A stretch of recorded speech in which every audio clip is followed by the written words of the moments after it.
विरोधात महाविकास आघाडीमध्ये आता ऐक्य झालेले आहे। 5 जुलैला होणाऱ्या मनसे आणि उद्धव ठाकरे यांच्या एकत्रित मोर्चाला काँग्रेससह राष्ट्रवादी शरदचंद्र पवार पक्षाने सुद्धा पाठिंबा दिलाय।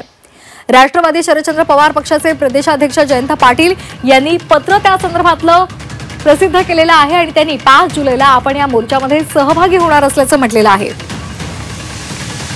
मोर्चानंतर पुढे सुद्धा राज ठाकरे उद्धव ठाकरेंसोबत युतीमध्ये येऊ शकतात का हे पाहणं आता महत्त्वाचं ठरणार आहे।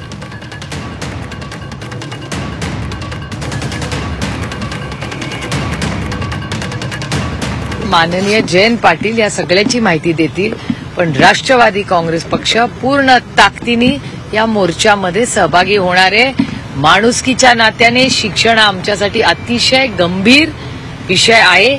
याच्यासाठी स्वतः सहभागी होणार आहे का? पवार साहेब स्वतः सहभागी होणार आहे का या मोर्चात? मला आज उद्यामध्ये ते सगळं कळेल। 5 तारखेला आहे ना, मग आज उद्यामध्ये ठरेल।